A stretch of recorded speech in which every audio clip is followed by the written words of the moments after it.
Jeffrey Epstein case yesterday, once again calling the whole controversy a hoax. It comes amid a push by Epstein's co-conspirator, Ghislaine Maxwell, to have her conviction overturned. She is now asking for the Supreme Court to intervene. Scott McFarland reports. Jeffrey Epstein's co-conspirator, Ghislaine Maxwell, is urging the Supreme Court to step in and overturn her sex trafficking conviction on grounds she was unlawfully prosecuted. Her attorney, David Marcus, went a step further Monday, issuing a statement calling President Trump a deal maker, then saying they're appealing to the president himself to recognize how profoundly unjust it is to scapegoat Ghislaine Maxwell for Epstein's crimes. CBS News legal analyst Caroline Polisi says Maxwell's interview with the Department of Justice last week about Epstein could also be part of a push for leniency in exchange for her cooperation. Maxwell's defense attorney is not hiding the fact that he would like to receive some kind of benefit, some kind of potentially a pardon, a clemency from President Trump. For the second time in a week, the president refused to rule out a pardon for Maxwell Monday. Well, I'm allowed to give her a pardon, but nobody's approached me with it. Nobody's asked me about it. And again dismiss the whole Epstein investigation and related files. If they had anything, I assume they would have released it. The whole thing is a hoax. But even some of Trump's fiercest allies disagree. This is not a hoax, in other words. Oh, it's not a hoax. Of course not. I mean, they're real victims here. Meanwhile, Democrats are criticizing the president for using the word privilege to describe the island where Epstein lived and committed crimes. I never had the privilege of going to his island, and I did turn it down. It's notable, despite the Department of Justice's meeting with Maxwell last week, it's urging the Supreme Court to reject her petition. If the High Court does agree to hear the case, it most likely won't do so until the next term, meaning, Nate, a decision wouldn't be handed down for months. All right, and we will stay tuned. Scott, thank you. Now to a CBS News investigation into the death of Jeffrey Epstein. The missing minute, you might have heard or read something about this recently, in the surveillance footage at the jail where the convicted sex offender died in 2019 may not be missing after all. The Justice Department released nearly 11 hours of that footage last month, including this moment where the time code jumps forward 1 minute before midnight. A source tells CBS News the FBI actually has a copy of the video without that cut. Now, it's unclear why it wasn't released originally. Our investigation found other inconsistencies with the video as well. To share his new reporting on this, Scott McFarland joins me now. Scott, what do we know? Our CBS News investigation led by Dan Rutnick finds that there are some issues with whatever that video was that was released by the U.S. Department of Justice. Was it an original or was it a copy? Forensic reviews of the video indicate it was a copy of a video, not the raw original thing. That's a pressing issue because the deputy FBI director said they were going to release the raw video. There are certain moments where you see a cursor on the screen of the video, the way you would if you were recording it maybe off your phone from a screen that was showing the initial video. There's metadata and indications of edits in the video that this is not the original, raising the question, is there a missing minute or is there a missing minute from the edit of the footage? There's other concerns as well, including consistencies that may be called into question based on what the Department of Justice said about this footage. Take a look. Epstein was held at the Metropolitan Correction Center in Lower Manhattan in a unit separate from the general population known as the Special Housing Unit, or SHU. The unit has 3 wings, each with 2 levels. Epstein was held in the upstairs L tier of his wing. That tier is accessed by a set of stairs from the central common area. Directly adjacent to those stairs is the officers' station, where on-duty corrections officers spend most of their time. The Inspector General report says several cameras in the unit were streaming a live feed to a remote location in the prison, but no one was watching them. Malfunctioning equipment meant only one camera recorded the general area. That camera captured part of the common area, including the officers' station and a sliver of the staircase leading to Epstein's cell. The footage begins at 7:40 p.m. the night before Epstein's death. You can see staff and inmates moving about, preparing for the nightly lockdown. That's the officers' station in the background. Only 2 employees have been publicly identified. Tova Noel, a corrections officer pulling a double shift that began at 4 p.m., and Michael Thomas, a materials handler who won't arrive until midnight. Epstein is seen for the first and only time on camera at 7:49 p.m. when the Department of Justice said he was escorted to his cell from another wing of the unit. It's important to note here, you don't actually see Epstein ascend the stairwell to his cell block. Pressed for comment from the Department of Justice, the FBI, and the Office of Inspector General, which did its own review of this matter, and they didn't respond to our request for comment. Major, if there is a full video, unedited, without a missing minute, it has not been released. And this is not incidental to the broader conversation among interested parties in the Jeffrey Epstein matter. Online, this has been gone over and over as people try to deduce or understand what isn't or is there, what they can glean in terms of transparency about Epstein's death. So much of what gave this oxygen over the past few years is open-ended question. Remember, we don't even have the actual footage to his goddamn cell because those cameras were mysteriously down. So the footage that they actually doctored was not even the footage that's outside of his cell. Remember that. So conspiracy theories feed off of unanswered questions. That's the fuel. And what you have here is a bunch of questions that haven't been answered. So if the Trump administration is trying to put this issue and this controversy behind them, pending open questions are just oxygen for that fire. An important investigation. Scott McFarland with all the crucial details. I thank you very much. Mr. President, on the Wall Street Journal case, lawyers are seeking to depose Rupert Murdoch, Can you say what the lawyers hope to get out of that? We're going to see. It's in the lawyers' hands. I've been treated very unfairly by the Wall Street Journal and everything. I mean, I don't know. They even hired people from the Washington Post, third-rate reporters, gossip-type reporters. It's all gossip. And, I've been treated badly by the Wall Street Journal. I would have assumed that Rupert Murdoch controls it, but, maybe does, maybe doesn't. They are talking to us about doing something, but we'll see what happens. Maybe they would like us to drop that. And so we'll see. Does that mean they're settling us? Yeah, they want to settle it. With money involved? He's treated us wrong. I mean, when I get treated unfairly, I do things about it. So we'll see what happens. Oh, God. This is Donald Trump's phone number in Jeffrey Epstein's personal little black book from the 1990s. In 2021, Business Insider obtained an address book no one had ever seen before. Jeffrey Epstein got away with what he got away with because of who was in his address book. What's interesting for us about this book is a new cast of characters who we didn't previously know had interactions with or did business with him. While the Trump administration says it won't disclose more files on Epstein, the older address book reminds us of Epstein's vast connections to prominent figures, including Melania Trump's best friend, Christopher Cuomo's wife, and an advisor in the first Trump administration. Our first thought was to just do whatever we could to verify that it was real. We've obtained a copy of an address book that we believe belonged to Jeffrey Epstein, and your name and contact information are listed in the book. Hello? I'm a reporter for Insider. I'm just calling everybody who's in this address book who has not previously been publicly associated with Jeffrey Epstein. That's crazy. Bro, you get a call like that, you're like, nope, wrong number. I don't know who the you're talking about. Epstein. We need to make sure it was a real artifact that really represented something about Jeffrey Epstein and his connections to people. The story is not one that sounds exactly believable. Someone dropped Jeffrey Epstein's address book in the 90s and now belongs to some guy who lives on a farm in Vermont.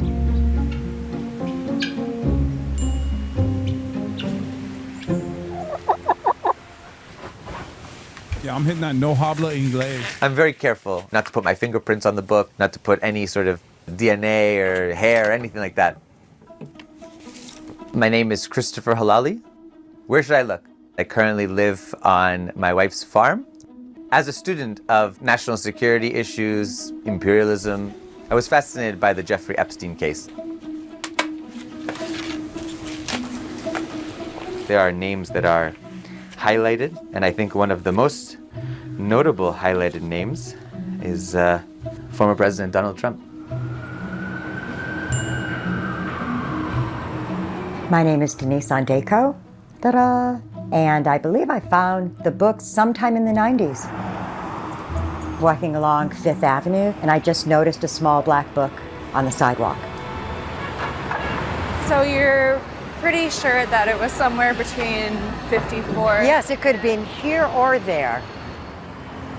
We have spoken extensively with Denise, and we found her story to be credible. I saw the book, picked it up, glanced through it. Damn. It was filled with names like Kennedy, Rockefeller, Trump, etc. And it was like, whoa, this is bizarre. So I kept it for the New York City artifact that it was. Did you know who Jeffrey Epstein was at the time? No. When I rediscovered the book last year, it was like, holy it's Jeffrey Epstein. A Manhattan billionaire arrested yesterday on federal sex trafficking. I think it's a little crazy that someone seemingly dropped it, but who knows? It's a bit suspicious, but... charges. Accusations from indecent exposure to inappropriate touching to rape. I went to tips at New York Times. I sent something to Rachel Maddow. I just figured nobody was interested. Come the end of November, I really needed brakes for my car and I didn't have enough money. And I thought, what the hell? You know, you, Jeffrey Epstein, you paid for my brakes. So I put it on eBay. It was right there for everybody to see. Most people would think it's a fake or a forgery. I took the risk. When I received the book in the mail, my heart was nearly jumping out of my chest. You know, I felt like Indiana Jones. It's a dark book. It's a book that I think has a lot of suffering behind it, a lot of pain, a lot of evil, some would say. I felt that it was important for people to see who Epstein knew and what sort of network of power was behind him. This is a little bit of an odd cat, a little bit of an odd fellow. Isn't he is he the ACP guy? I feel like I know his name. I feel like I've heard his name before. Halali is a Vermont social studies teacher. Right now I'm packaging the book for forensic analysis and handing it off to a team of journalists. If it comes back and it's not authentic, it's a pretty awesome forgery, I have to say. One of the moments in the public waking up to the magnitude of his crimes was the publication in 2015 of an address book belonging to Jeffrey Epstein. And what was stunning about it was it contained the names of Donald Trump and Mick Jagger, Prince Andrew, Bill Clinton. And it sort of woke people up to the fact that this was a guy who had access to the halls of power. Our reporting also found about 220 new names that didn't appear in this other address book. If someone were to concoct a fake book to trick journalists, they would start by taking those names from the other public little black book and putting them in this one. So we start by sort of correlating the names, and then we just started calling people in the book whose names have not been previously associated with Jeffrey Epstein. Hello? Hi, I'm trying to reach Elena Kayem. This is she? Hi, I'm calling for Suzanne Urcha. Would you be able to connect me with her? For who? I'm trying to reach Joan Severance. We don't currently represent Joan. The number you dialed is not in service. I'm trying to reach Michael Cutlip. This is he? Elena Barmakova. Who's calling? I'm working on a story about an address book that we believe belonged to Jeffrey Epstein. Do you mind if I'm recording this call? I do mind. Okay, give me 1 second. I haven't seen or spoken to Jeffrey since the late 90s. For them to say, yes, I knew him in the 90s, gives credence to the idea that the book is real. It's not the case that everybody who was in his address book was an enabler of Jeffrey Epstein. It's more adding to the body of knowledge to keep chipping away at the mystery. She was not interested in speaking. These are some of the prominent names we reached out to. None of them had ever been publicly associated with Epstein before. Suzanne Urcha, Melania Trump's best friend. She later married Woody Johnson, who now owns the New York Jets. Carl Icahn, special advisor to Donald Trump during his presidency. Christina Grieven, the wife of Christopher Cuomo.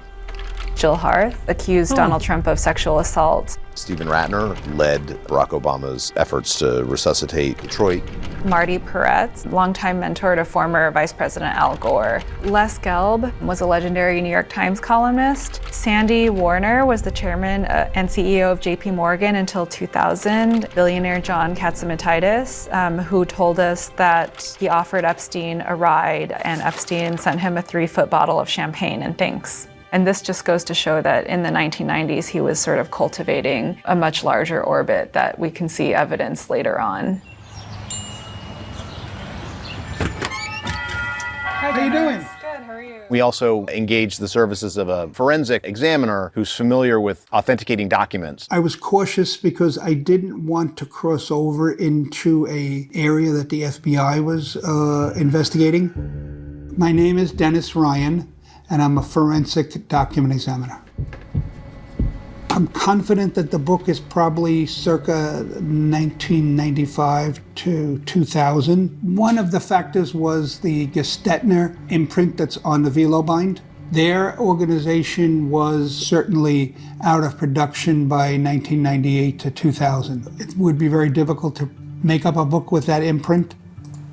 The most important thing is the change in the area code. So here's Donald Trump's entry in the 1990s address book. You can see that his Palm Beach phone numbers feature a 407 area code. Now, if we look at Trump's entry in the address book from the early 2000s, you can see that he has the same phone numbers listed for Palm Beach, but with a different area code, 561, and that area code was introduced in 1996. Jeffrey Epstein is still such a mystery. Over a year after he's died. Accused sex trafficker Jeffrey Epstein is dead. Jeffrey Epstein's attorneys questioning whether his death was a suicide. I think my biggest takeaway is that Epstein had an extremely large sphere of influence, and we're not even sure about the true extent of it. I think this book elaborates on that in a different era, a different time, and with some different people that we didn't know were a part of that circle that eventually became a part of the reason that Jeffrey Epstein could get away with raping and abusing women and girls. And I think it's important to keep in mind how power is able to avoid accountability. And the more we can remember what Epstein's actions represent, the more we can prevent people from escaping accountability now and in the future.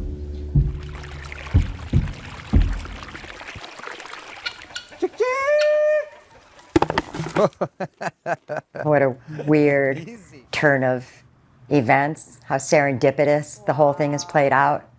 Unbelievable. I just remember having that thought, should I keep this?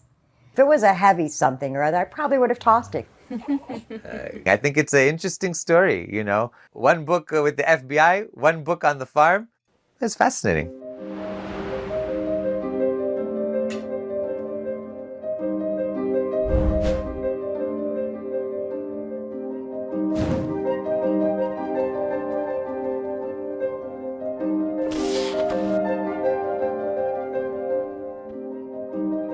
Business Insider reposted this exact video that they released 4 years ago. I seriously question their integrity if they had this book all this time and haven't talked about it for years and have not done any digging. You question the integrity of Business Insider? Yeah, no shit, dude. By the way, there's more on the Trump train. Breaking news, FBI has a version of the surveillance video filmed near Jeffrey Epstein's prison block on the night of his death that, unlike the version released to the public, is not missing a minute of footage, even though they originally said it was. Wasn't the explanation that the video equipment is old and resets every night, so no footage exists of that missing minute? Also, there was more time missing in the released video per Wired. CBS is claiming that the released video is likely a screen capture that was sped up for some reason, offering one explanation for the gap in time. Definitively. Here's Pam Bondi saying the minute doesn't exist. On that, and the minute missing from the video, we released the video showing definitively the video was not conclusive, but the evidence prior to it was showing he committed suicide. And what was on that, there was a minute that was off the counter. And like, I don't care about this missing minute that much. I don't think it's like the big the big revelation will come from this missing minute. It could be a number of different reasons. It's just like, but as is the case with everything else, their response invites more curiosity. Their response invites additional scrutiny because they respond in a really weird, uncharacteristic way if you are innocent. Their response is the response of a guilty man. So much so that it has actually made me reconsider my original stance of like, maybe Donald Trump is not that involved with Jeffrey Epstein post 2003. Do you see what I mean? What we learned from Bureau of Prisons was every year, every night, they redo that video. It's old, from like 1999. So every night the video is reset, and every night should have the same minute missing. So we're looking for that video to release that as well, showing that a minute is missing every night. And that's it on Epstein. Mr. President, back to you on that. And the minute missing from the video. None of this makes sense. Are the cameras operating on different security systems? Why does one reset, the other one doesn't? And why do people who work in the field say this isn't a common feature? From the Daily Beast article. Yeah, it's just like a very weird, very strange way to deal with this. And it's making me think that they're more guilty than I previously assumed they were. There's also this side of the story. Real Donald Trump says he ended his friendship with Jeffrey Epstein because the pedophile stole underage victim Virginia Giuffre from his Mar-a-Lago spa. This is audio only from the White House, or not from the White House, but like it was released because he was on Air Force One, where Trump says people were taken out of the spa hired by Epstein. I told him, we don't want you taking our people, whether it's spa or not spa. He did it again. I said, out of here. Was one of the stolen people Virginia Giuffre? I think so. He stole her. Mr. President, Epstein has a certain reputation, obviously. I'm just curious, were some of the workers that were taken from you, were some of them young women? Were some of them young women? Well, I don't want to say, but everyone knows the people that were taken. And it was the concept of taking people that work for me is bad. But that story's been pretty well out there. And the answer is yes, they were. Yes, they were young women? What did they do? In the spa. In the spa? Yeah, people that work in the spa. I have a great spa, one of the best spas in the world at Mar-a-Lago. And people would take. Bro, you're talking about one of the most notorious sex trafficking victims that was literally trafficked out of Mar-a-Lago as a minor. What are you saying, man? Like, he's incapable, dude. Look at him. I'm gonna do it again. Yeah. What did they do? In the spa. In the spa? Yeah, people that work in the spa. I have a great spa, one of the best spas. I had one of the best spas. Some of the best miners working at the spa. Jeffrey Epstein liked it so much because they were the best miners working at the spa. That's right. No other spa has miners like mine. Believe it. Believe it. Are we sure it's not a deep fake? No. Spas in the world at Mar-a-Lago. And people were taken out of the spa, hired by him. In other words, gone. And other people would come and complain, this guy is taking people from the spa. I didn't know that. And then when I heard about it, I told him, I said, listen, we don't want you taking our people, whether it was spa or not spa. I don't want them taking people. And dude, what's so insane about this is, bro, this isn't in 1997 or in 2003. This is in 2025. Why are you still saying it like that? Like, it's crazy. It is July 29th, 2025. Jeffrey Epstein's been dead since 2019. And you're literally still acting like you're mad that he stole your clients. Or not your clients, sorry. Stole your work staff. Like, what do you mean? Dog, the people that you're talking about were sex trafficked underage by Jeffrey Epstein. How is that your number one gripe? Also, yeah, why were minors working in this like high-end spa, supposedly the best spa? That's already weird, man. And he's like, those were the best minors. Those were the best minors. Nobody else has got minors like me at my spa. Like, that's what you're mad about? Jeffrey Epstein was out competing you? Here, it's not AI. Look. Has a certain reputation, obviously. Just curious, were some of the workers that were taken from you, were some of them young women? Were some of them? Were some of them young women? Well, I don't want to say, but everyone knows the people that were taken. And it was the concept of taking people that work for me is bad. But that story's been pretty well out there. And the answer is yes, they were. Yes, they were young Yeah. women. What did they do? In the Like, spa. what kind of jobs? In the spa? Yeah, it's people that work in the spa. I have a great spa, one of the best spas in the world at Mar-a-Lago. And people were taken out of the spa, hired by him. In other words, gone. And other people would come and complain. This guy is taking people. Dog, they weren't hired by him. They were sex trafficked. Like, again, we know this. We know this because of the 2008 conviction, which includes one of the most famous victims, Virginia Joffrey, that was trafficked out of Mar-a-Lago. He didn't hire people from your spa. I don't know why those people were working at the spa to begin with, but he didn't like steal those employees from you. He sex trafficked them.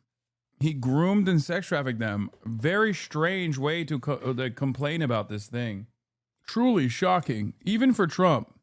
Even by Trump standards, this is a shocking way to talk about this. Because his defense is exactly like saying Jeffrey Dahmer stole my lunch. Yeah. I was going to eat my own parents, and then Jeffrey Dahmer stole my mother and ate her instead. I was going to do it. My mother, gone. From the spa, I didn't know that. And then when I heard about it, I told him, I said, listen, we don't want you taking our people, whether it was spa or not spa. I don't want him taking people. And he was fine. And then not too long after that, he did it again. And I said, out of here. Mr. President, did one of those stolen, persons, does that include Virginia Jeffrey? I don't know. I think she worked at the spa. I think so. I think that was one of the people. Yeah. He stole her. And by the way, she had no complaints about us, as you know. Yeah, she's dead, man. She died recently. Also, she was a child.